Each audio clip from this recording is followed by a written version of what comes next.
Jornalista não costuma elogiar jornalista. É básico isso. Mas esse que está aqui do meu lado tem um texto brilhante, inteligentíssimo. Cada vez que a gente se encontra em Copa do Mundo, ele me ensina alguma coisa. Fábio Altman, redator-chefe da Veja, redator-chefe da Placar. Obrigado por estar aqui, Fábio. Cosme, obrigado. Bom, em primeiro lugar, obrigado pela generosidade dos elogios exagerados. São verdadeiros. Não é verdade, mas tudo bem, vamos em frente. Verdadeiros. Vamos começar. Como é que foi essa transição, já direto? Você que tem um dos textos mais brilhantes, como é que é isso de você escrever e agora você tem que escrever, tem que falar, tem que filmar? Como é que a internet mudou a carreira de um jornalista como você? Eu acho que assim, a nossa geração de jornalistas, né, de 50 e muitos anos, Sim, no meu caso também. A gente teve realmente que reaprender a fazer um pouco do jornalismo. Eu lembro que lá no começo, quando eu comecei a trabalhar como jornalista... Quando foi e onde? Eu comecei a trabalhar na revista Veja, tá? Eu fiz o curso Abril de jornalismo, o segundo curso Abril, 1985, tá? Lembro até, porque isso me marcou bastante, eu comecei a trabalhar na Veja na semana em que o Tancredo Neves, o então presidente eleito pelo Colégio Eleitoral Tancredo Neves, foi internado no INCOR em São Paulo e viria a morrer. Então eu comecei naquele momento, que é uma experiência muito interessante. Incrível. E aquele começo ajuda a explicar um pouco essa diferença que a gente viu. Como era naquela época? Uma revista semanal. Portanto, semanal saiu uma vez por semana. A gente tinha lá 2, 3, 4, 5 dias para produzir as matérias. Elas eram escritas, revisadas, impressas e chegavam na casa do assinante 2 dias depois. Eu diria até que, em alguns aspectos, era uma vida mais fácil, né? Sim, é verdade. Bastava escrever. Hoje em dia, você tem internet, tem assim, o tempo inteiro. Então, é um mundo diferente, assim. Era mais profundo, não era? A gente se aprofundava mais na matéria? Tinha mais tempo, certamente eu acho que se zelava mais pelo bom texto, pelo texto caprichado, e podia ter essa atenção, porque tinha mais tempo, né? Então as reportagens todas eram escritas, reescritas, você lia livros e fazia consultas diversas, ia em bibliotecas, desse jeito. Hoje em dia é tudo mais rápido, né, por causa da internet, inclusive as fontes de informação. E eu digo isso não é por saudosismo, tá? Senão fica parecendo que a gente, antes era melhor. Antes era diferente, tá? Concordo. Assim, obviamente, assim, eu pessoalmente acho que era melhor, mas é uma opinião minha porque eu vivi aquele outro tempo, tá? Mas acho que é importante a gente não ficar com essa postura saudosista, né? Senão você não produz. Novos tempos, isso é diferente, entendeu? É um outro tipo de consumo de informação, né? Hoje é tudo mais rápido, realmente. Então, eu cresci, como quase todo mundo, com a Veja de um lado, a Placar do outro. Então, com as revistas e tal, e aí eu casei, a primeira coisa que a minha ex-mulher fez foi pegar as revistas e falar, não dá, então tirou as revistas. O meu coração ficou arrebentado. Como é que você vê isso agora, essa transformação com o mundo da internet e o impresso? Qual a grande diferença, você como o articulador das revistas? Tá. Eu acho que a grande dificuldade das publicações impressas, e sobretudo publicações com uma periodicidade mais prolongada, a Veja, que é semanal, a Placar impressa, que é mensal, é conseguir produzir um conteúdo que sobreviva, né? Sobreviva a esse período. E é cada vez mais difícil. Porque no caso de esporte, por exemplo, de futebol, também os atletas entraram nessa dinâmica, né? Então, para fazer reportagens interessantes, bacanas e legais antes, você levava um tempo, marcava, ia na casa lá do jogador, passava um tempo com ele. Dá um exemplo de uma grande entrevista, um grande perfil que você fez. Então, vou dar um exemplo assim, Copa do Mundo de 1994, tá? O grande nome era o Romário, né?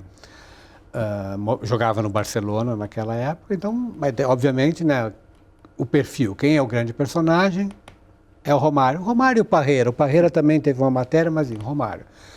Eu e o fotógrafo Antônio Ribeiro pegamos um avião, fomos até Barcelona para entrevistar o Romário. E era mais fácil no seguinte sentido, assim, hoje em dia, para você chegar a um jogador de futebol, você passa por 200 assessores, tá? Ou então o jogador ele se comunica diretamente por suas redes sociais, né? Então voltando ao Romário, obviamente não tinha, tá? Não tinha, estamos falando de 1994, não tinha internet, tá? Não tinha nem computador, assim, tinha já, obviamente, as redações começavam a usar computadores, né? Computador pessoal tinha 10 anos na casa das pessoas, então você precisava se deslocar, precisava marcar. E passamos 5, 10 dias acompanhando o Romário. Quer dizer, aí você começa também as dificuldades. Hoje em dia, vou dar um exemplo. Você você não consegue se deslocar para falar com o jogador. Você se comunica com ele, digamos, por e-mail ou por algum WhatsApp. A resposta, está resolvido. Para fazer um perfil de um sujeito como o Romário, era preciso se deslocar e ter um pouco de paciência. Então, o que eu disse assim, antes tinha 200 assessores, naquela época era um só. Combinei com o assessor, precisava fazer uma fotografia também de capa, né, da Veja com o Romário. Ele marcou dia X e a gente conseguiu reservar o estádio do Barcelona. O estádio. Nossa. Depois de um dia de treinamento, no meio da tarde, assim, para fazer a foto. Então, assim, né, um horário X, aí 5 minutos, 10 minutos, cadê o Romário? Nada de Romário, nada de Romário. Chegou 2 horas depois, como se nada tivesse acontecido.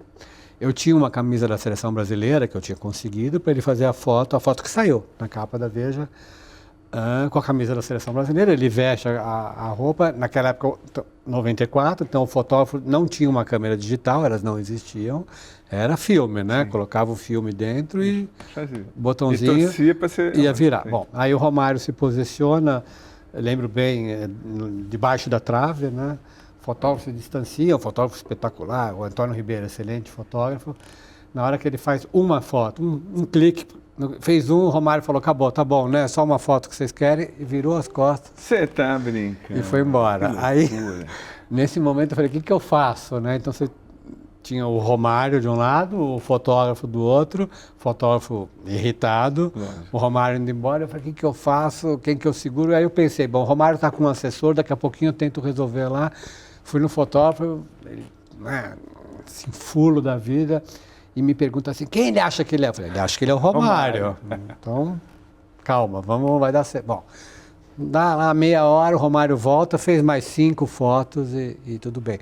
Então, por que eu conto isso? Assim, paciência, isso também ajuda a você ver, né, o personagem de perto, como ele funciona fora de um campo de futebol. Eu lembro que nessa mesma viagem, ele estava se separando da mulher, ou se não estava se separando, estava ali numa confusão, ele estava morando no hotel. E, por coincidência, era o hotel onde nós nos hospedamos. E eu via ele todo dia, ele saía lá tal, e não falava, porque ele só ia falar no dia que tinha marcado a primeira conversa. Aí um dia ele vem com a Ferrari dele, ele tinha uma Ferrari Bordeaux, não é uma Ferrari vermelha, é um Bordeaux, assim. E era uma foto legal, né? Super. O Romário com uma Ferrari, o fotógrafo tal, fala com ele. E aí ele diz, beleza, mas minha Ferrari está suja. E o fotógrafo fala, bom, só lavar a Ferrari, né? Você lava, a gente faz a foto aqui, a foto saiu. Aí ele, mas não estou sem dinheiro para lavar o carro. Aí eu peguei dinheiro, não meu pessoal, dinheiro para a reportagem, mas dei lá, sei lá, o equivalente a $100 na mão dele. E ele falou, beleza, depois eu te devolvo, tal. O Romário foi lá, lavou o carro, no dia seguinte veio com o carro limpinho. Os $100 até hoje eu estou esperando. Nunca mais deu. Nunca mais. Então, mas isso que você está falando, você conseguiu penetrar nesse mundo do Romário. Como é que é para você hoje, por exemplo, imaginar um grande personagem, Neymar, como é que a gente vai esperar um perfil tão próximo? Assim? É difícil, né? Hoje em dia, na verdade, talvez nós tenhamos que partir para um outro tipo de texto, um outro tipo de reportagem. Assim. Tipo observação? Essa ideia de se aproximar das pessoas, dado a dificuldade que, inclusive, além da questão tecnológica, que eu acho que ela é uma imposição, né? Então é tudo mais rápido, mas mais distante. Tem uma questão de dinheiro também, é difícil, deslocamento. Assim. Então, assim, em viagens como essa, que era possível ver de perto. Às vezes você não precisava nem entrevistar o sujeito e você media um pouco o comportamento dele, né? Agora, talvez seja um pouco mais de pensar, recuperar histórias passadas. Então. Eu acho que é um pouco mais, é uma observação mais distanciada. Vou contar um outro exemplo, que só isso já garantiu algumas linhas. Um período eu morei na Europa, pela Veja, e foi Morou onde? Em Paris. Paris. Tá? Quanto tempo? Morei 4 anos. E num determinado momento ali, o Ayrton Senna estava a caminho do segundo título dele, mundial. Tá? Então, beleza, vamos fazer matéria com o Ayrton Senna. Aí eu lembro que, aí são as dificuldades do jornalismo, assim, marquei naquela época o pai dele, quem cuidava, e o Armando Botelho, que era um empresário que morreu. Tal. Aí eu lembro que foi marcada uma primeira entrevista em Portugal. Peguei um avião, fui para Portugal, ele não falou, deu um cano, beleza. Aí fiquei irritado, e vai. Daqui a 15 dias, um mês, Hungria, vamos para a Hungria. Fui para a Hungria, mesma coisa, não falou. Aí o negócio vai ficando difícil, mas você não pode desistir, tem que continuar tentando.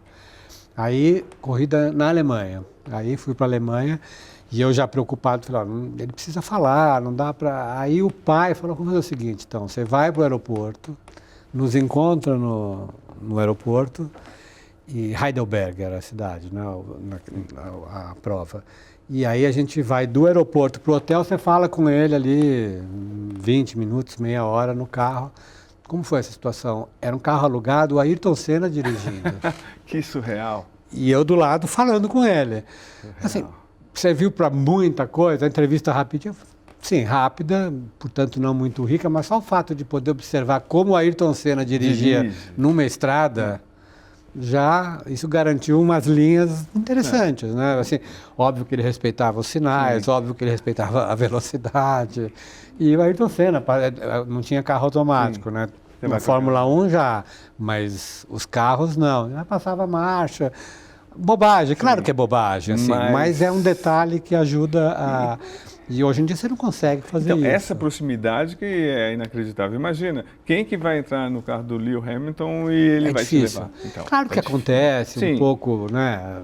A gente vê emissoras de televisão, tem algumas, mas não é a regra, né? É a exceção hoje em dia, esse tipo de... Então, dizem que nenhum amigo da Veja e nem da Placar quer tomar carona com você depois dessa passeada com o Ayrton Senna. Mudou alguma coisa seu jeito de dirigir? Não, eu sempre dirigi mal e continuo a dirigir mal. Não, mas eu estava só observando o Ayrton Senna. E agora o lado que me chama muita atenção, assim, o que mudou, que tipo de leitor você acha que acompanha as suas matérias hoje, que tipo de leitor é esse que acompanhava antes? Você acha que a pessoa passa, vai ler 3, 4, 5 páginas de um perfil profundo, ou como é que é isso? Porque a internet, pelo menos a minha impressão, eu tenho um blog, eu escrevo ainda como no tempo de jornal, matéria grande, aí já me falaram milhões de pessoas, diminui o texto, eu falei, não vou diminuir, mas essa impressão que para você, como é que você enxerga isso? Eu acho que mudou muito o perfil de leitura, eu acho que a grande maioria das pessoas se satisfaz, vamos dizer, com uma informação, não diria mais superficial, mas mais rápida, né? Que não se aprofunde, portanto, textos mais curtos, mais rápidos. Infelizmente, assim, e uma coisa que eu acho importante dizer, é até mais difícil escrever menos. É verdade. É verdade. Eu não estou defendendo os textos que você faz, ou que eu faço assim um pouco maiores, como sendo o mais difícil. Não é isso. Assim, tem um filósofo francês antigo, Rabelais, que ele estava mandando uma carta para um amigo e ele fez uma carta imensa, escreveu uma carta imensa e mandou.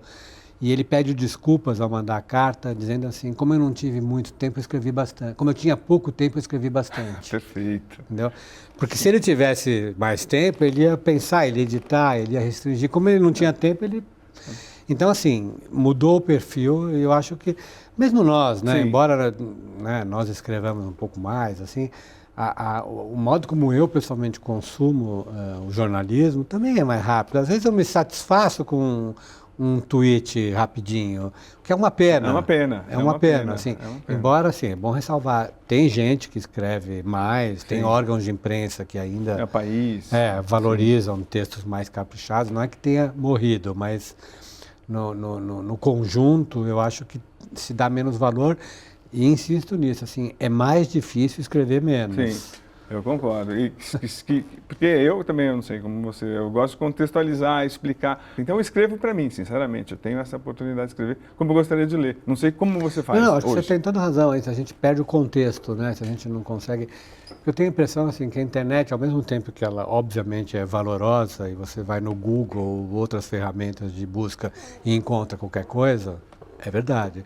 Mas tudo se perde ao mesmo tempo. Então a gente, antes, quando não havia esses recursos que são bons, mas quando eles não existiam, você ia numa biblioteca, ia num arquivo, folheava, se explicava com mais cuidado, com mais atenção, você ia dando o contexto das situações.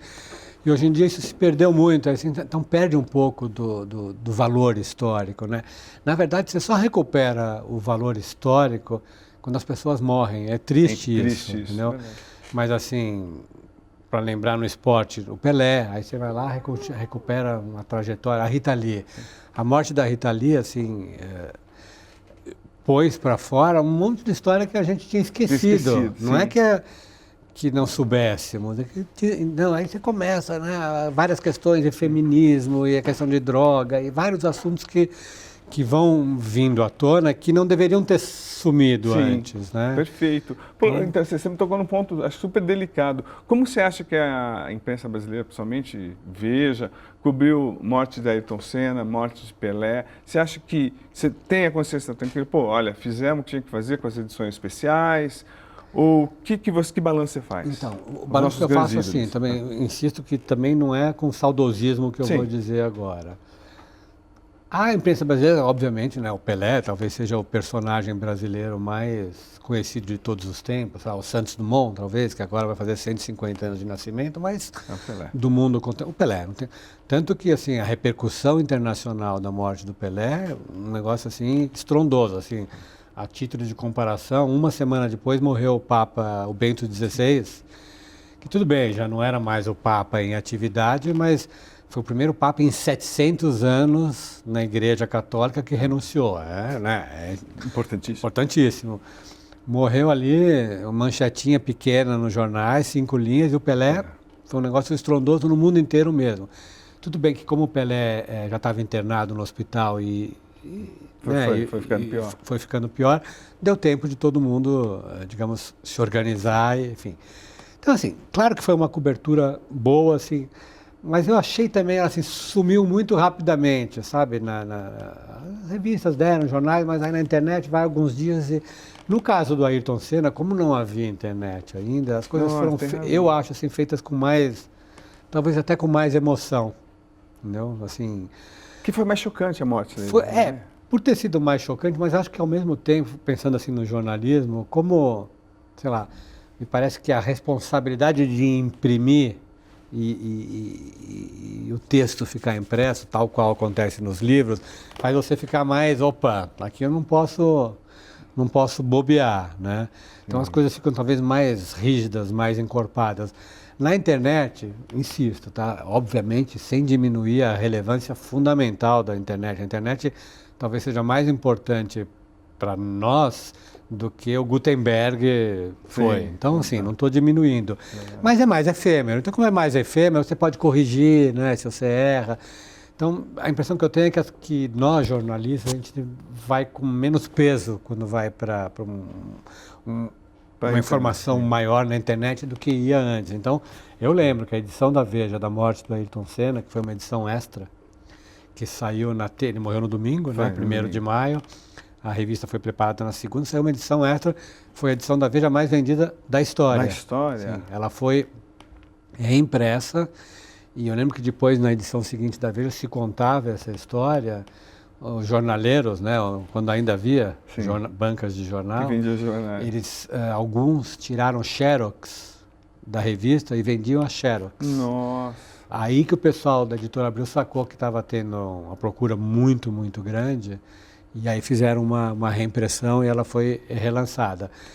Claro que a televisão ajudou, né, o jeito que ele morreu, né, ele morreu jovem ao vivo, isso muda toda a... Agora é engraçado, tem um episódio, não vou dizer que é engraçado porque ele morreu, né?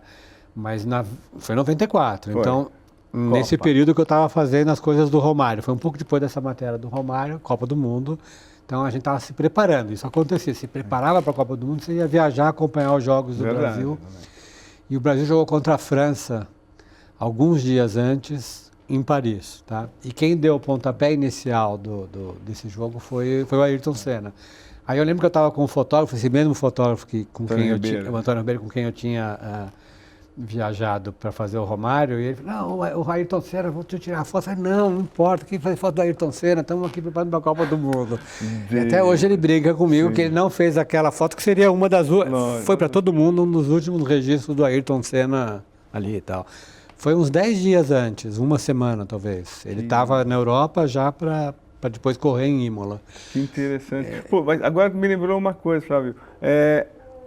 O maior furo que você deu, porque eu lembro também, quando a gente dava furo no Jornal da Tarde, extinto Jornal da Tarde, a gente ficava empolgadíssimo, porque sabia que os veículos de comunicação iam repercutir só no dia seguinte.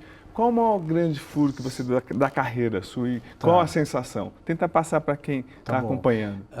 Eu vou contar um que infelizmente não é de esporte, tudo bem? Lógico, sim. Porque assim, eu sou jornalista de esporte, mas você faz tudo, sim. Fiz outras áreas. Mas acho que assim, bom, uma questão de oportunidade, eu consegui entrevistar o Eduardo Saverin, que é o número 2 do Facebook, né? Tem o Mark Zuckerberg e o Saverin, que é um brasileiro do Facebook, que não tinha falado com ninguém. Ele vivia em Singapura e consegui, por muita insistência, passei um tempão, um ano, mais de um ano, até que finalmente ele me recebeu. Cheguei a mandar carta escrita, manuscrita, que aí foi uma coisa que eu pensei, assim, eu tinha conseguido um endereço, e para eu ter certeza que o endereço que eu tinha conseguido era um endereço real, onde ele morava, eu mandei uma carta, porque se não fosse a carta voltava. E ela nunca voltou. Olha, que perfeito. E recebeu, e consegui um contato com o pai dele, enfim.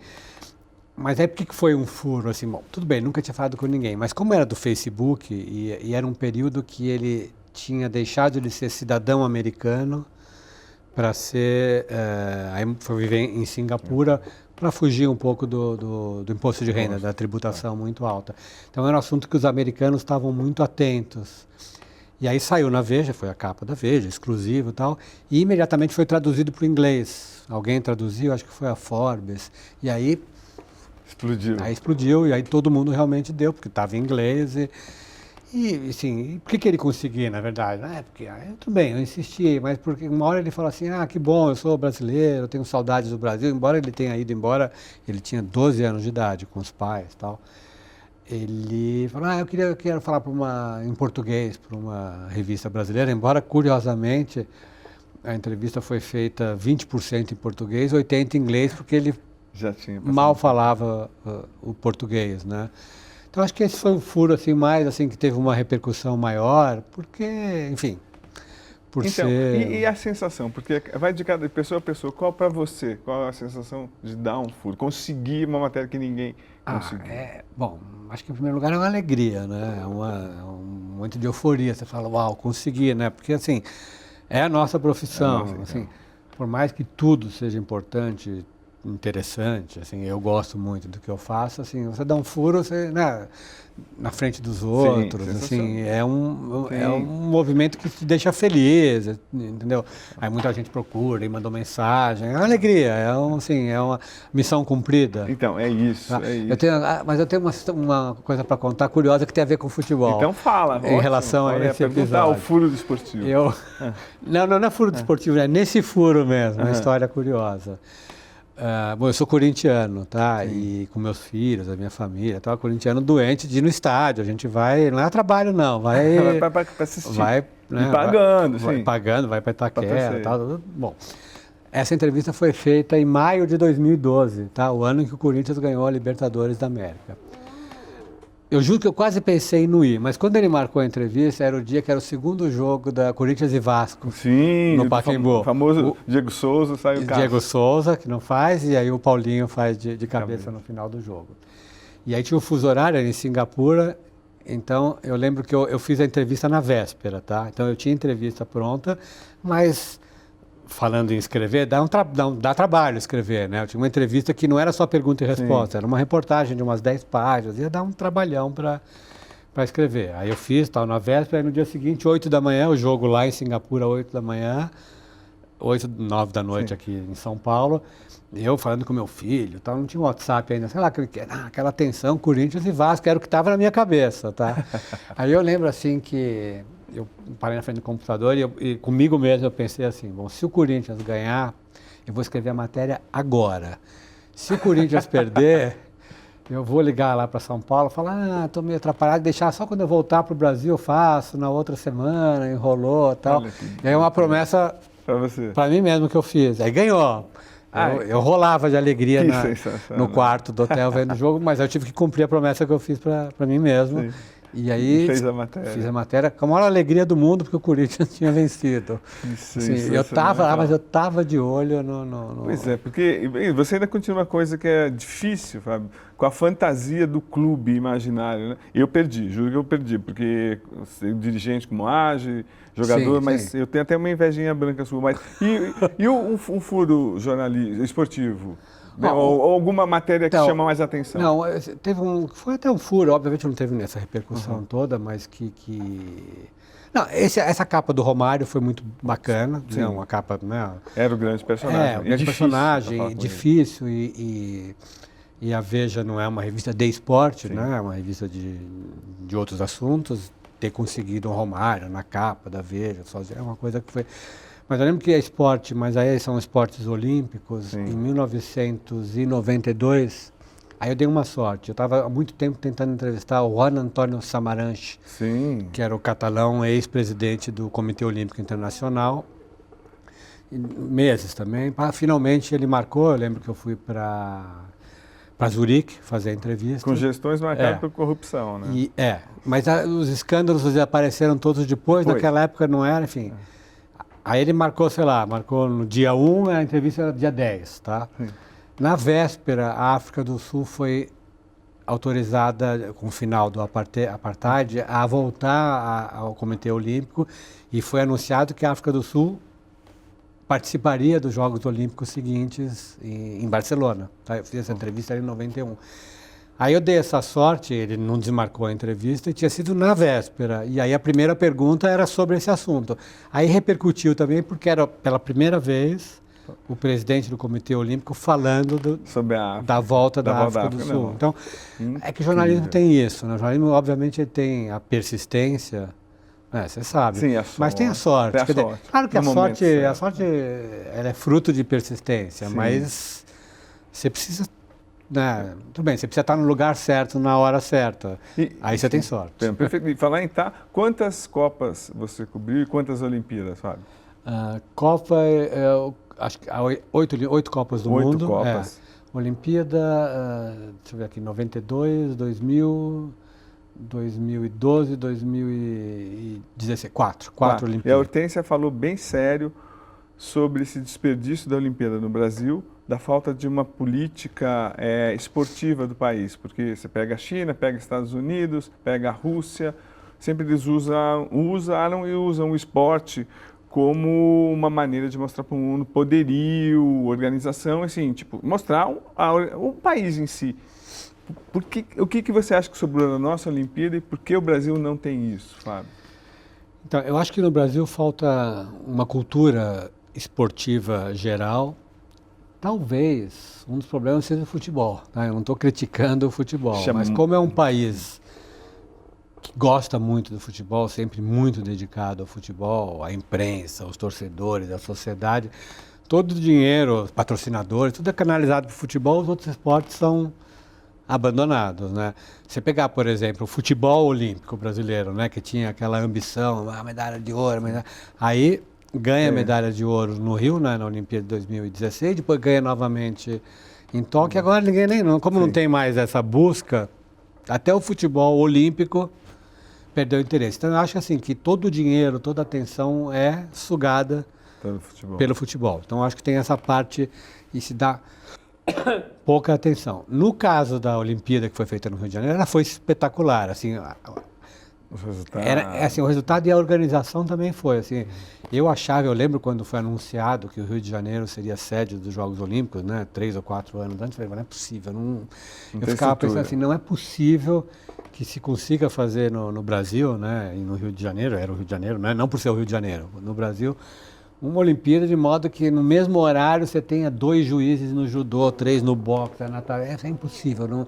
E eu estive lá, passei os 20 dias todos, perfeito, assim, uma Olimpíada fantástica. Mas e o legado? Nenhum. Esse é o problema, assim.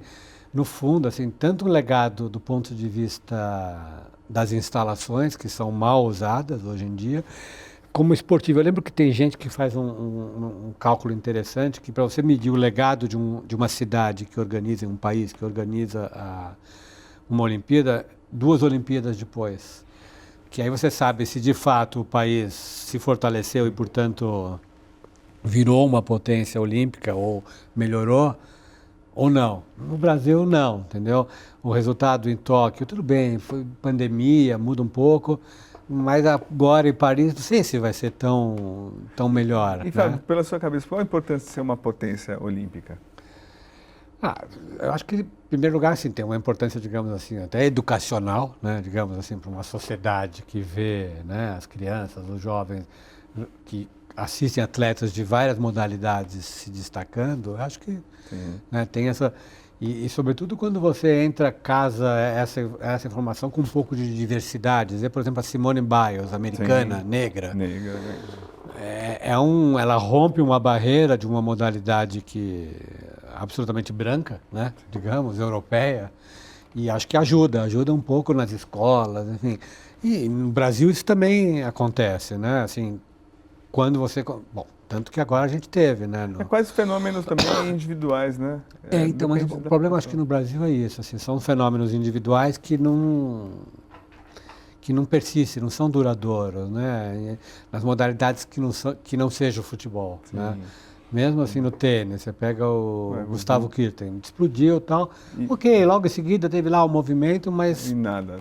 A Hortência também falou, basquete feminino, nada. Agora, e como é que você explica esses nossos que vão completar 24 anos no futebol, já que é o grande esporte do país, sem conquistas de Copa do Mundo? O que acontece? Eu acho que tem um pouquinho de... talvez arrogância, quer dizer, não é arrogância, assim, mas é o mau hábito de achar que o velho futebol brasileiro, que era da habilidade, dos grandes craques, que ainda tem, aí eu entro nesse ponto em seguida, basta, entendeu? Assim, como foi, entendeu? Assim, você tinha, sei lá, em 58, tudo bem, um time bem montadinho, mas aí você tem lá o Didi, entendeu? Aí você põe o Pelé, o Garrincha, a coisa anda sozinha.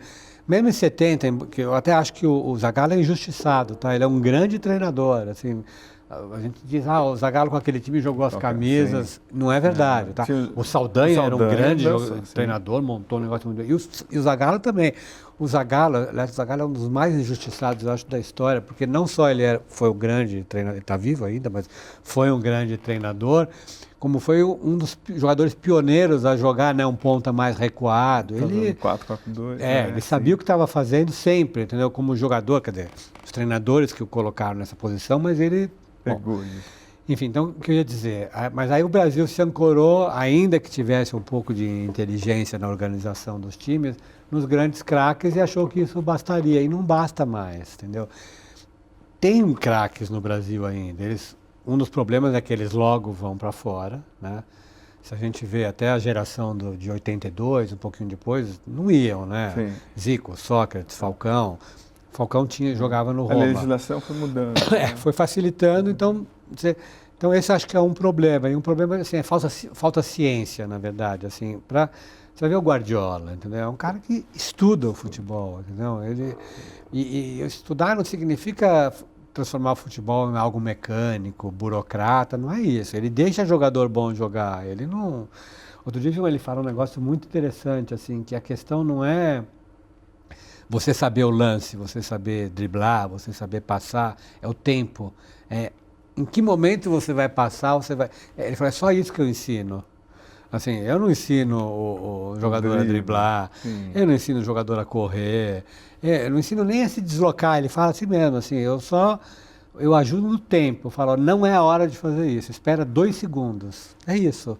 Então, no Brasil, acho que falta um pouco essa, né? Já é muito tempo, 24 anos. E mesmo em 2002, ganhou bem, mas não foi Não, aquele de espetáculo. encher o olho, não. Não foi. Mas, então, né? você acha que de alguma maneira a gente exporta pé e não exporta cérebro? Eu acho que a gente exporta a pé. Então, E assim, e os técnicos nossos, o que acontece? então, eu acho que talvez eles precisassem estudar um pouco mais, entendeu? Exportar técnico também. Claro que tem treinador bom, mas eu fico pensando assim, a comprovação de que exporta a pé e esses pés aprendem, pega, sei lá, vamos pegar um exemplo de um jogador que tenha voltado, Fernandinho, né, Sim, no Atlético Atlético. Paranaense.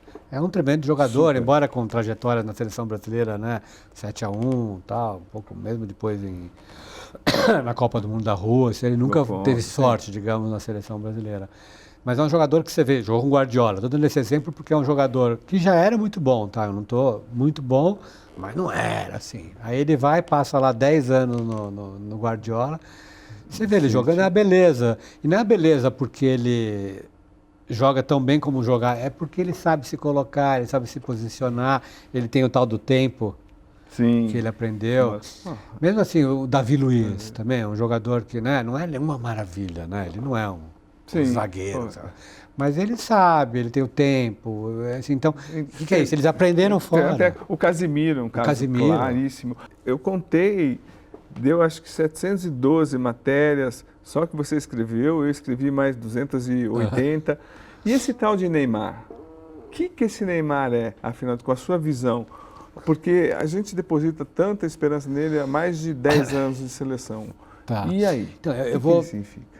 O seguinte, em casa eu brigo com meus filhos, né? Que acham o Neymar, tá? E eu critico o Neymar. Então, mas por que eu estou dizendo isso? Eu não estou criticando os meus filhos. É que o Neymar é um personagem para o futebol que talvez tenha se dedicado mais a essa dinâmica com os jovens, que é fruto das redes sociais, dessa comunicação, assim, mais preocupado com a vida depois do treino, com a vida depois do jogo. Eu não estou dizendo que ele não possa viver, né? Não precisa se dedicar só ao que ele faz, até porque não existe isso. Sei lá, quem fazia isso? Talvez o Ayrton Senna, o cara que só vivesse daquilo que ele fazia.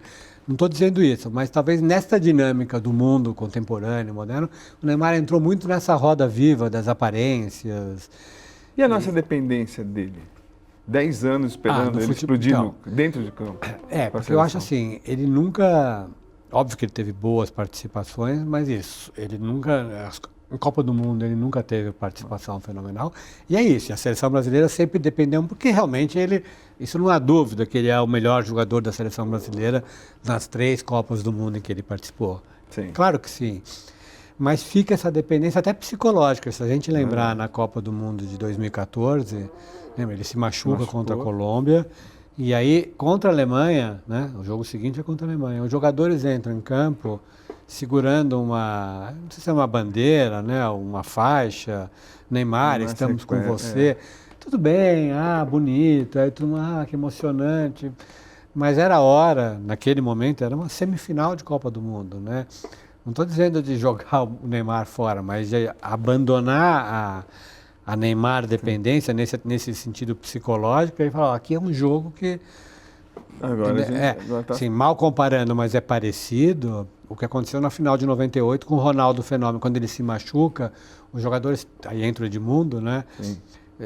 Vai entrar o Edmundo, não vai entrar o Edmundo, entra no final do jogo, né? E aí entra o Ronaldo, aí fica todo mundo, o Ronaldo, ficou, sabe, assim, psicologicamente o time abalado. E do ponto de vista do futebol, é isso, assim, um jogo muito centralizado no Neymar, assim, e a gente acabou não desenvolvendo outros modos de jogar, ainda que alguém possa dizer, mas você pega contra a Croácia, no lance do gol, do golaço, de fato, entendeu? Sim, mas eu acho que agora tem uma oportunidade, até porque como o Neymar já está mais velho, a carreira já está começando não sei se ele... pelo modo como ele joga, se ele consegue chegar firme na próxima Copa. É diferente do Messi, né? O Messi solta a bola mais rápido, sofre menos faltas, é outro... E tem alguma grande matéria que te chamou a atenção em relação ao Neymar, que você fez, ou que a Veja fez, ou que a Placar fez? Por exemplo, vocês foram muito ousados, às vezes, com as capas do Isso. Neymar, tipo, flechado, o Neymar É. sacrificado. Era para quê? Para chocar, para mostrar o quanto na a verdade, gente assim, é dele? essa do Neymar crucificado, eu não estava nessa Sim. época na Placar ainda, mas eu conheço, Sim. obviamente, o pessoal que estava e achei muito interessante. A ideia original não era chocar, mas era um pouco assim a imagem que se tinha naquele momento, assim, e a imagem mais didática, eu diria, era mostrar ele crucificado. Foi uma tremenda polêmica, Foi né? A tremenda, Igreja Católica sim, mandou sim, carta, sim. protestou. Eu até entendo, assim, o fato de, né, cada um na sua, né? Então, Lógico. a Igreja Católica É. protestou, está no seu direito de protestar, mas não entendeu, né? A gente não era nem uma brincadeira, era uma referência. Aí agora, recentemente, e fazendo referência a essa capa da crucificação, a gente pôs o Neymar flechado, mas a referência era outra. Assim, em 1965, o Mohamed Ali, Sim, o maior boxeador tem de todos os razão, tempos, sim. ele apareceu na capa da revista Esquire. Sim. Como se fosse o São Sebastião. São Sebastião é um personagem da Igreja Católica muito criticado e que se sente injustiçado. Aí é até uma diferença entre o jornalismo de antes e agora. Eu vou até contar um pouco isso. Nessa época, o Mohamed Ali foi levado para um estúdio como esse que a gente está. Os produtores compraram, alugaram, sei lá, flechas. Ele foi maquiado, ele estava no estúdio, ficou horas no estúdio, colocaram a flecha no corpo dele. Até tinha um pouco de tratamento de imagem, mas não tinha esses recursos.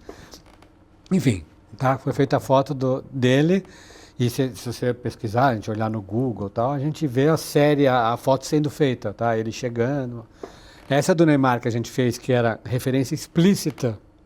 Então, por que era essa capa? Era o Neymar, a gente estava dizendo assim, ele está sendo criticado demais, vamos dar uma chance para o Neymar, ele está se esforçando, era um período que ele estava se esforçando realmente no PSG e a Copa do Mundo ia acontecer ainda. Então era uma crítica talvez exagerada, mas vamos fazer essa imagem, ele como São Sebastião criticado. Não levamos ele para o estúdio, ele não quis falar, a foto foi feita, não foi feita, na verdade a gente pegou uma foto... ele de sunga, de calção, sem camisa, e no computador você foi aplicando as flechas e assim foi feito. Essa é uma mudança do jornalismo, inclusive, né? Tem a ver com inteligência artificial, essas mudanças a gente vai ter que aprender a conviver também. Então, agora, 24 anos sem ganhar a Copa do Mundo, para uma revista... O quanto afeta? Vende muito menos? O futebol perde interesse? Como é que a Placar reage a esses 24 anos? Então, eu acho que assim, se a gente olhar a história da revista, né, desde o número 1, ela começou em 1970, a reação natural é você deixar de olhar um pouco para o futebol brasileiro. Então, se olhar lá atrás, tinha muita coisa, Campeonato Brasileiro, Taça Rio-São Paulo, Torneio Laudo Natel, teve isso? Sim, teve. Esquece a seleção. Taça Roberto Gomes Pedrosa, enfim, então tinha muita coisa regional ou do Brasil. Coincide digamos, a decadência, a falta de títulos da seleção brasileira com um olhar mais para fora. Então você tem reportagens da Premier League, tem o guia da Champions League e tem o guia da Euro, ou seja, você acaba olhando para onde estão os jogadores, onde está o melhor futebol do mundo, isso é importante dizer, né? Hoje o melhor futebol do mundo está na Europa, está na Inglaterra, para ser mais claro, eu acho. Sim, também acho. Premier League. Então a Placar vai olhando mais para esse... Agora, é possível melhorar, você não está falando da Premier League, eu lembro quando a gente era mais jovem, era horrível. Sim. Você lembra? Era só abrir a ponta, chuveirinho na área. Só. Era o único lance que tinha. Né? Futebol inglês era isso. Futebol inglês era esse. De vez em quando aparecia um A chegada outro. dos estrangeiros mudou. Então, assim, eu acho que uma revista como a Placar, esportiva, assim, mesmo a imprensa, de modo geral, acaba olhando, essa talvez seja a mudança, não é nem vender ou não vender, é que depende muito de personagens, assim, o Neymar, por exemplo, quando ele começou a aparecer, era um personagem querido.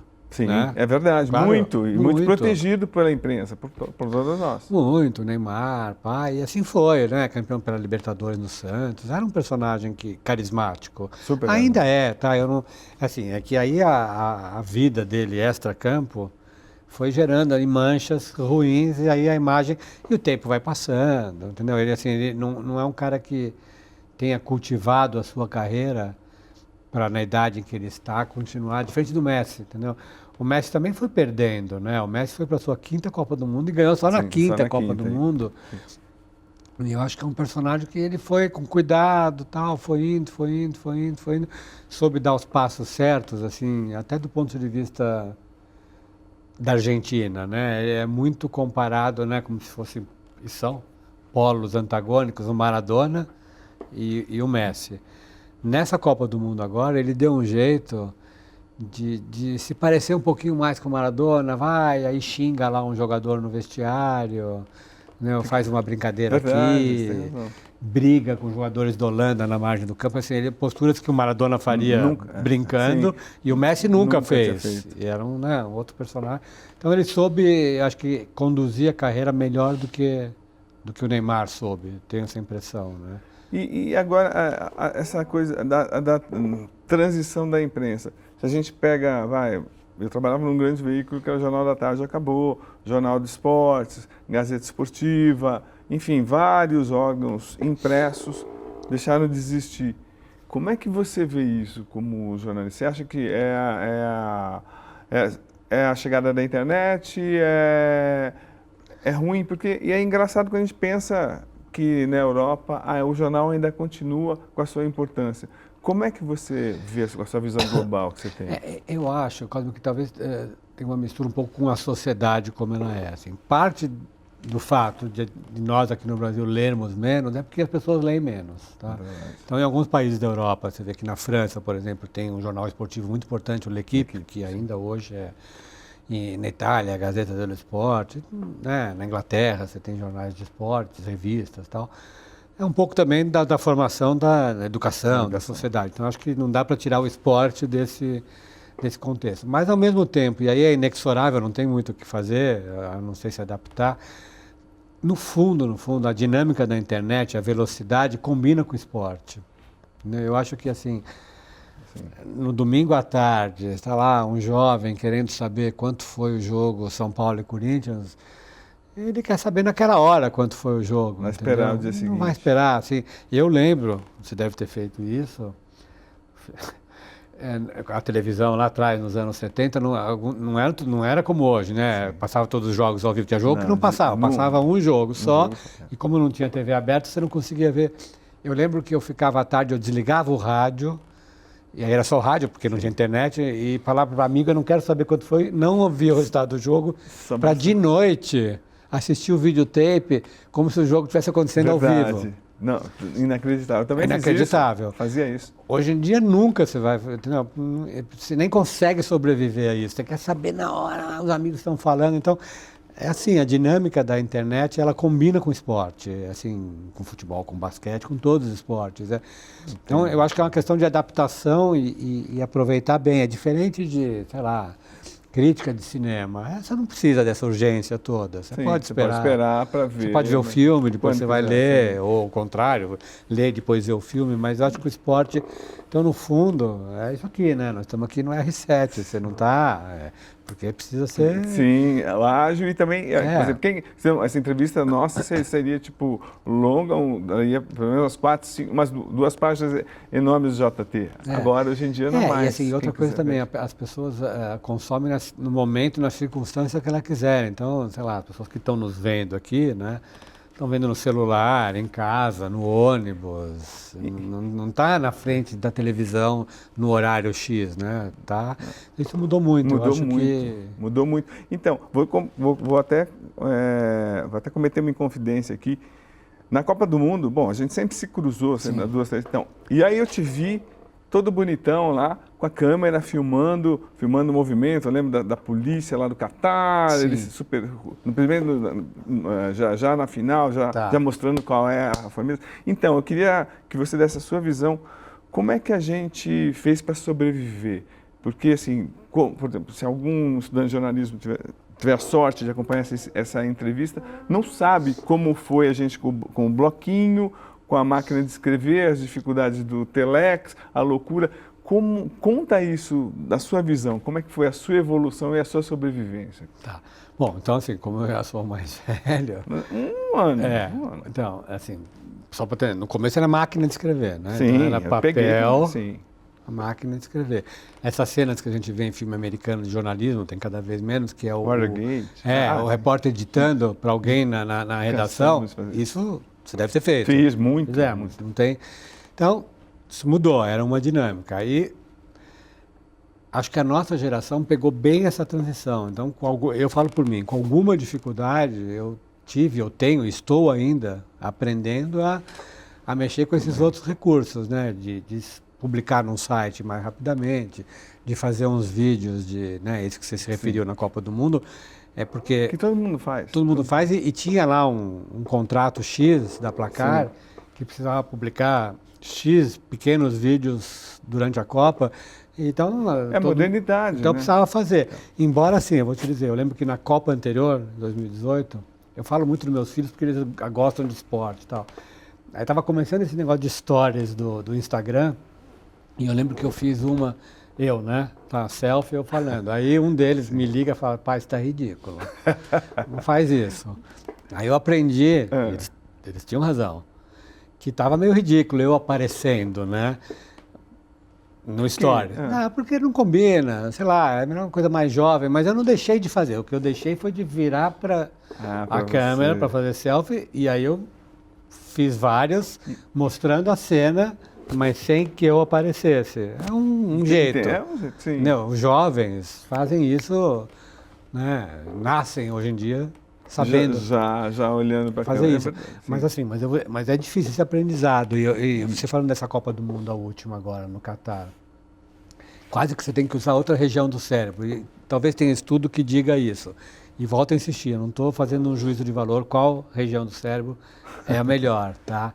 Mas uma coisa, eu lembro que eu tinha que fazer esses vídeos, eu estava num hotel bem barulhento lá no centro de Doha, onde tinha no mercado central, sim, né? Ficava torcendo para a Argentina ser eliminada, embora eu queria que não fosse, para eles irem embora lá, aquela barulheira, Marrocos, e ambos foram até o final. Bom, aí eu descia para fazer vídeo, tá? E eu parava os caras na rua, eu lembro que um era assim, eu peguei, quando chegou às semifinais, cada país eu peguei lá um argentino, canta uma música de Argentina, depois eu pegava um francês, canta francês, assim, bom, fiz isso.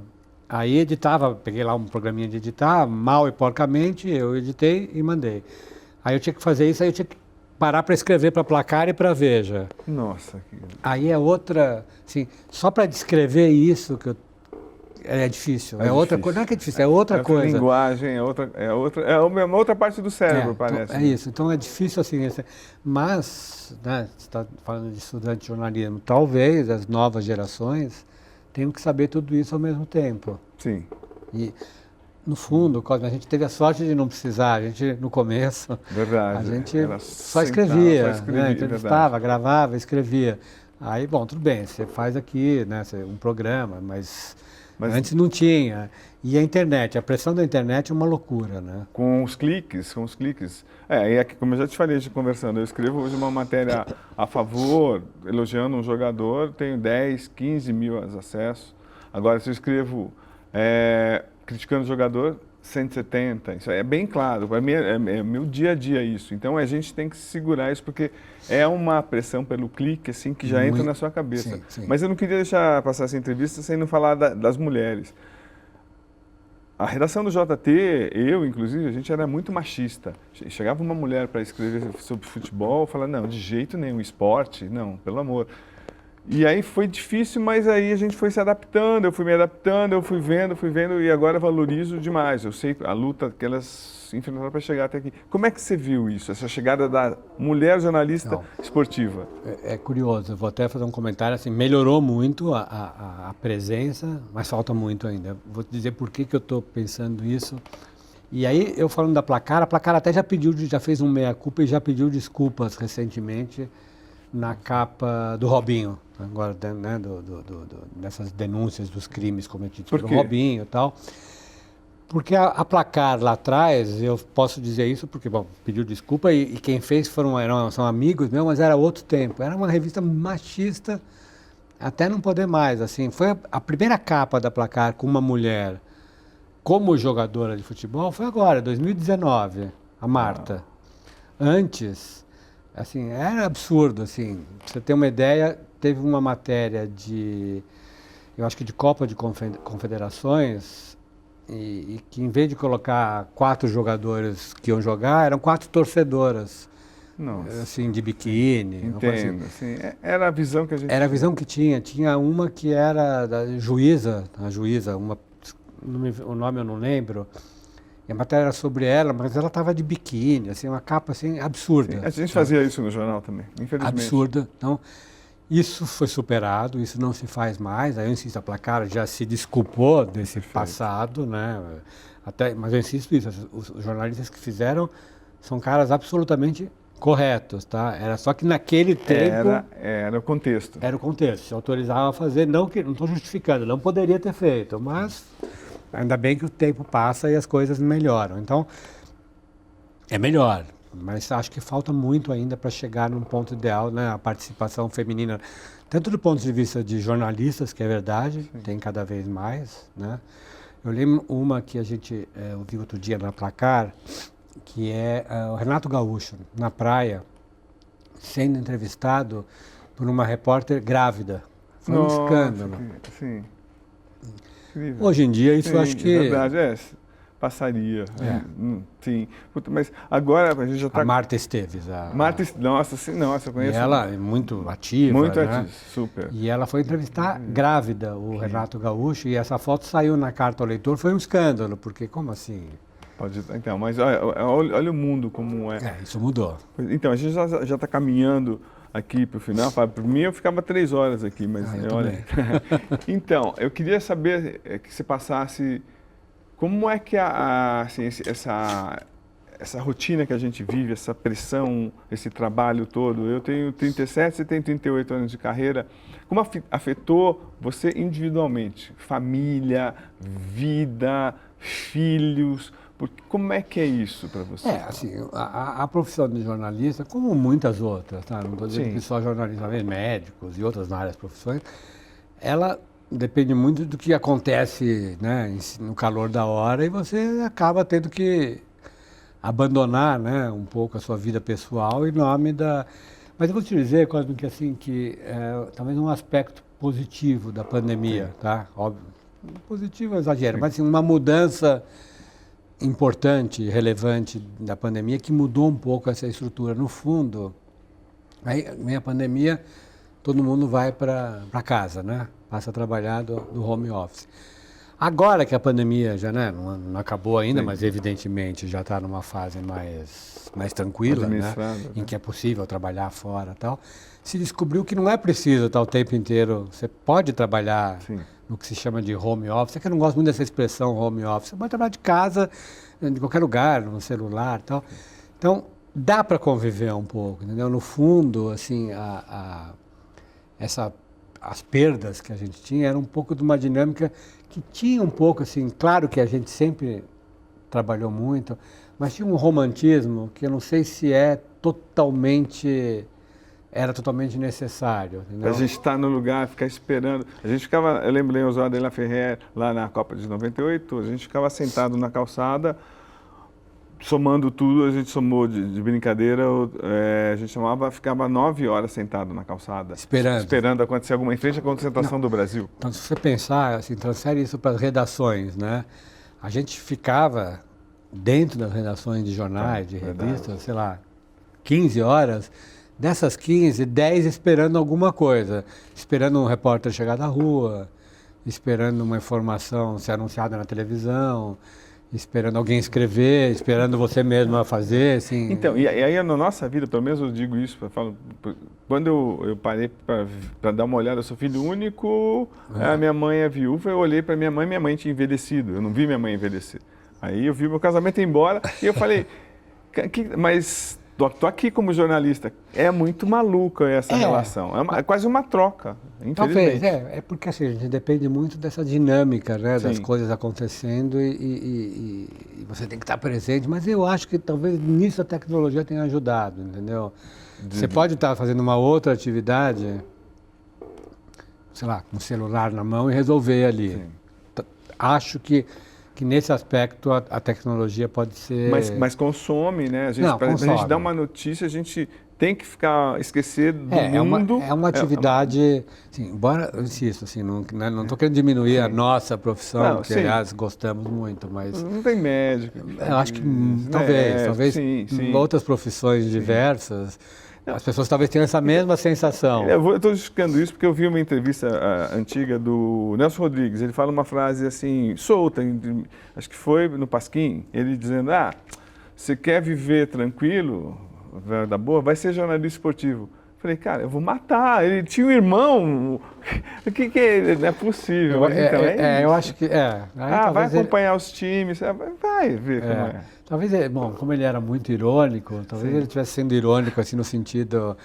fácil, né? Ficar falando de futebol, então, assim, o que para todo mundo é diversão, vocês ficam palpitando aí qualquer coisa. E a sua visão? É fácil falar de futebol? Não, é dificílimo.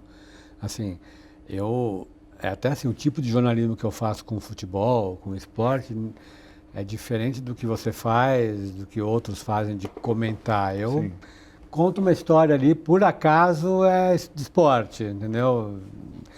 Mas o comentário esportivo, assim, eu vi gente criticando, assim, você pega uma transmissão ao vivo, né?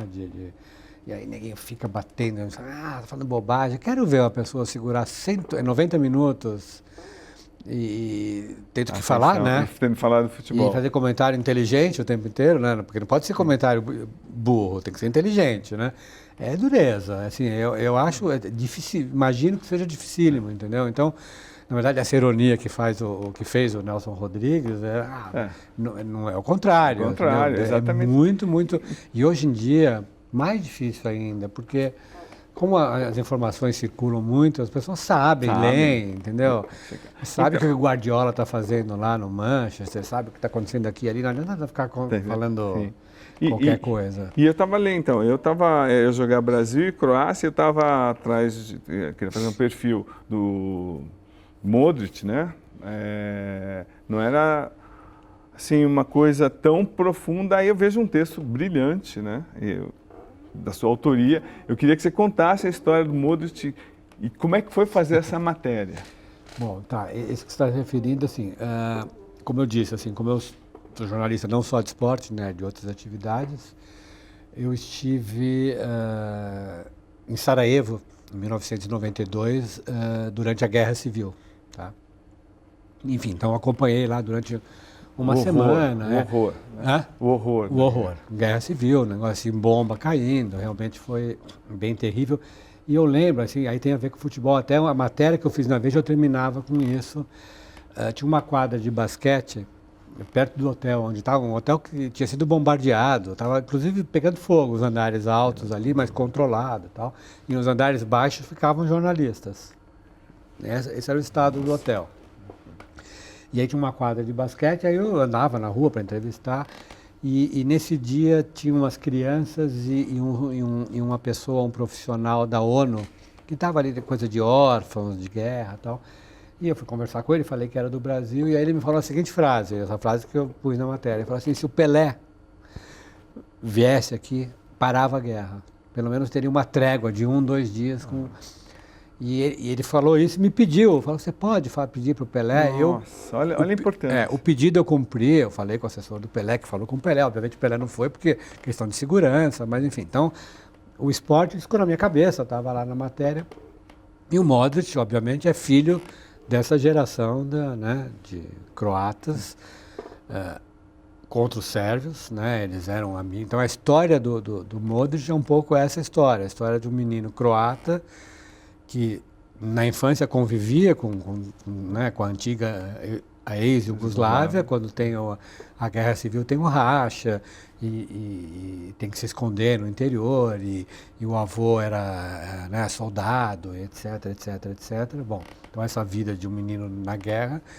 Aí o que eu fiz? Assim, eu lembrei um pouco na minha experiência na Guerra Civil de 92, que coincidia com o Modric criança, e misturei as duas coisas. Assim, então, no fundo, mas isso aí é só o benefício da idade. Não, entendeu? Porque visão... assim, aí você vai pegando as coisas que você viveu, aprendeu e fez ao longo O Modric perdeu o pai, né? O avô. O avô, foi o avô. O avô em frente à casa dele foi isso. assassinado. Que era, entendeu, assassinado por sérvios, né? O avô era croata. É uma história semelhante à do Djokovic, também, uma história parecida, assim. Esses esportistas dessa geração, né, eles têm idades semelhantes. Então eu fiz isso, eu cruzei as duas histórias. Então era um jeito de falar do Modric. E eu insisto, assim, eu não sou um jornalista nato do esporte. Eu gosto de esporte e sempre fiz, mas gosto, né? Não é que eu tenha, vou fazer só futebol, tal, embora tenha feito muito. Aí foi um jeito que eu achei, para mim, a felicidade pessoal, de misturar as duas histórias. Brilhante, brilhante. Assim, eu não, e o Modric é um personagem, né? E aí, assim, como ele estava, né? Era a segunda Copa do Mundo, que ele já tinha feito a Copa do Mundo espetacular. Sim, foi vice-campeão. Em 2018, E aí ele vai e renasce, né? A partida que ele fez contra o Brasil, uma belíssima partida, né? Aí, opa, temos aqui um Modric. Aí essas histórias, assim... Então, na verdade, assim, eu fui mexer no baú das histórias que eu tinha visto e tal. Fábio, alguma história que você lembre, que você acha que tem que falar, tem que passar, que você gostaria que você participou, ou de Olimpíada, ou de futebol? Assim, é curioso, assim, quando você vê o fato da gente estar próximo das histórias, assim... Aí, é só uma coisa que não é nem muito profissional que eu vou dizer, mas acho que é bom porque mostra que a gente gosta desse negócio, né? Eu gosto muito de boxe, eu tenho história com boxe, tá? O meu avô era o Valdemar Zumbano, que é tio do Éder Joffre. Não sabia. Então, na verdade, eu tinha que ter começado por isso, a conversa inteira. O meu interesse por esporte, por futebol, embora seja boxe, é esse, tá? Então, na minha infância, os meus irmãos e eu, a gente nasceu nesse ambiente esportivo. Meu avô, então, ele era treinador de boxe, tio do Éder Joffre, foi treinador da delegação brasileira de boxe em 2 Olimpíadas, em 60 e 64. Treinou um pugilista que as pessoas nem sabem mais o nome, mas que 2 deles muito importantes. Miguel de Oliveira, foi campeão do mundo, e o João Henrique, que era um dos anos 70, que era muito importante. Bom, então tinha essa convivência. Então eu lembro que nos Jogos Olímpicos de 92, que foram jogos em que teve o Dream Team do basquete. Que claro que eu me orgulho de ter visto aquele jogar, mas o que eu me orgulho mesmo, eu lembro que no caminho para ver numa área lá comum de imprensa, com jornalista, para ver o jogo, era Brasil, eu só consegui ver um jogo do Dream Team, porque era muito cobiçado, ingresso, mesmo para jornalista, né? Então, você só conseguia, jornalista brasileiro, ver o jogo do Brasil. Então, aí eu vi esse Brasil e Estados Unidos. O Brasil começou ganhando com 12 pontos na frente, depois, né? Os americanos se olharam, Michael Jordan olhou para o Magic Johnson, falou, deu, né? Deu. Aí, bom. A caminho de ver esse jogo em Barcelona, eu encontrei no meio do caminho Teófilo Stevenson. Nossa. Que é o Mohamed Ali cubano. Espetacular. Digamos. E aí naquela época eu não tinha celular, mas eu pedi para fazer foto, eu não sei onde está essa foto. Mas assim, pra você ter uma ideia, então eu fui lá na Olimpíada, eu lembro do Dream Team, beleza, lembro das matérias que eu fiz e tal, mas o que me orgulho mesmo, assim, de alegria, não orgulho, que dá alegria é ter encontrado um cara que para mim significava, no fundo, assim, essa é uma graça do jornalismo esportivo, que infelizmente com o tempo a gente vai ficando vacinado e perde a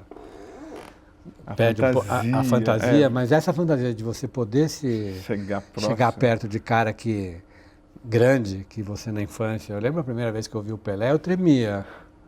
Eu também. E é um negócio assim, não deixei de trabalhar, como você não deve ter deixado. Fui lá, fiz a entrevista, mas sabe, um negócio assim que... E estou dizendo isso não é nem do ponto de vista pessoal, é que se você sente isso, certamente a matéria vai ficar melhor. Assim, você não precisa contar isso, só o fato de você... Então, eu acho isso, o jornalismo esportivo tem isso. Talvez o político também tenha, cada um com o seu gosto, né? Sim. Enfim, eu acho que o jornalismo esportivo tem essa, talvez um pouco o jornalismo de cinema pode ter também. né? Então, e agora, Fábio, eu queria, como última pergunta, que você dedicasse ou explicasse para alguém que queira seguir a carreira hoje de jornalista esportivo, que mundo ele vai encontrar, que mundo você encontrou e você recomenda o salário para quem começa? Como é que é isso?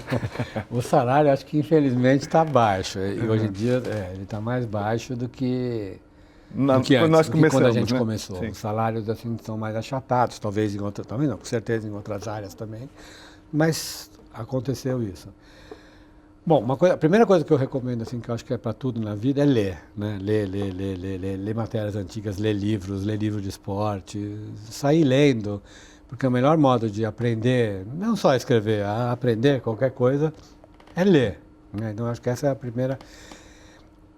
E assim, dado essa dinâmica com a internet ser diferente, assim, como ferramenta de trabalho, que talvez na nossa época fosse, sei lá, datilografar. Sim.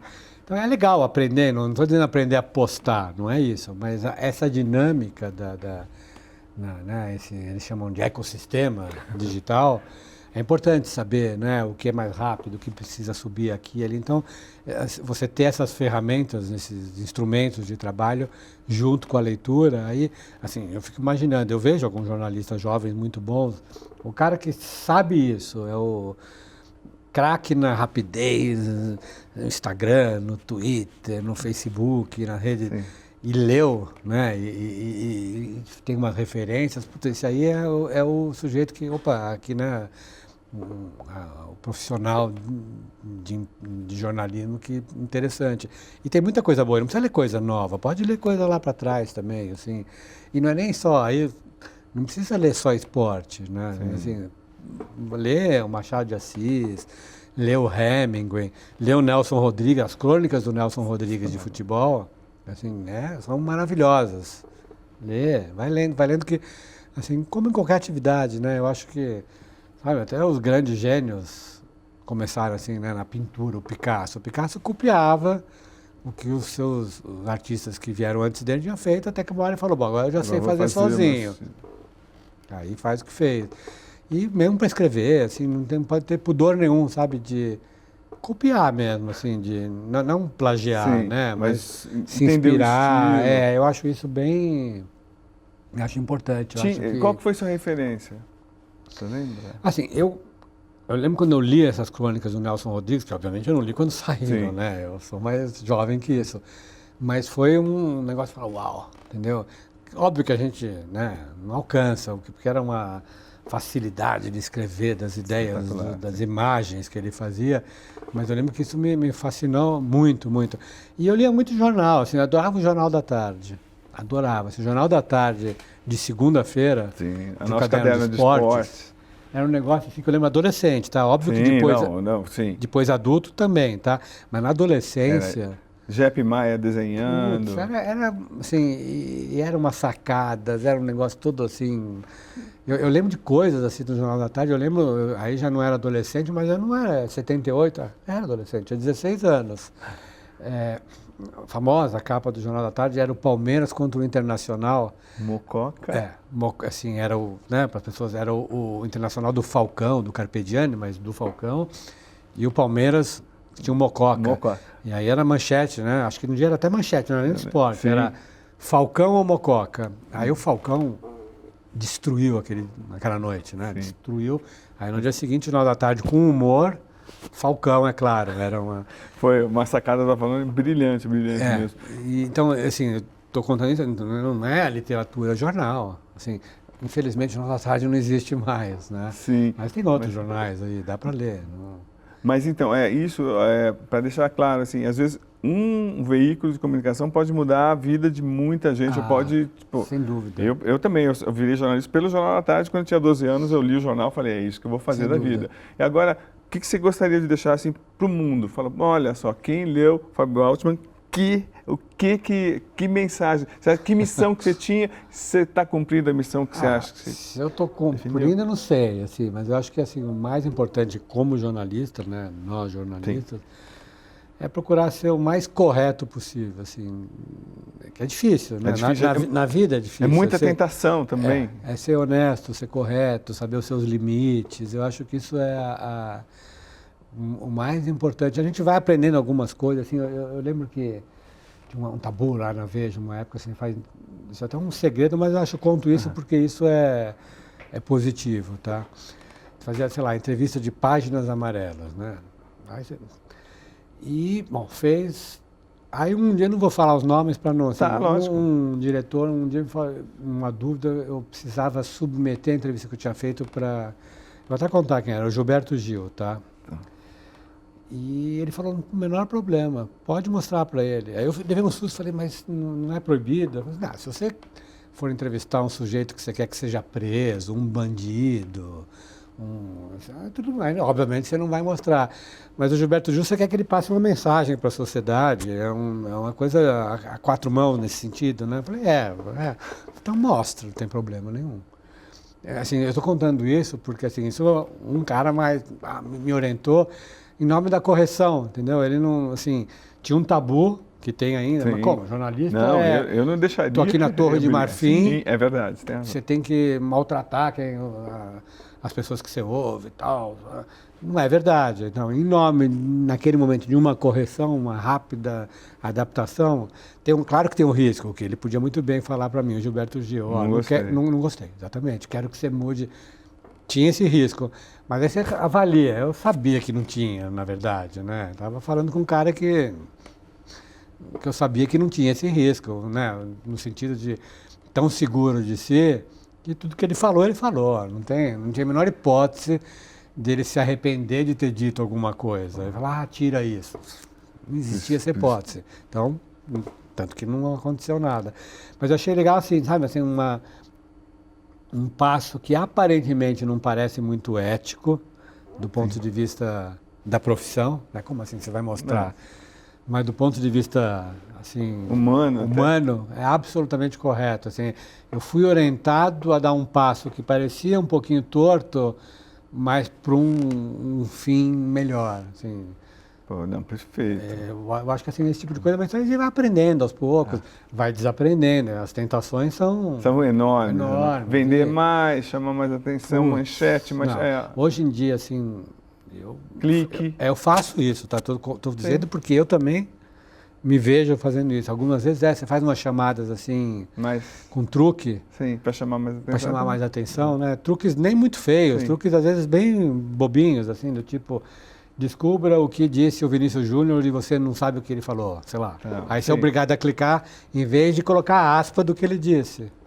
Mas infelizmente é adaptar, né? Mas, então as tentações, elas são muitas mesmo, você tem razão, mas acho que talvez essa seja a mensagem boa, assim, evitar as tentações, segurar, tentar, é difícil, né? Na vida é difícil, ninguém é 100% honesto, não existe, né? Ninguém é santo. Então perfeito. Então, a última coisa que eu quero dizer é assim, leiam o Fábio, pesquisem, jornalista de primeiríssima qualidade que já deixou sua marca no jornalismo brasileiro, não só esportivo. Obrigado por ter vindo, viu, Fábio? Obrigado. Obrigadão.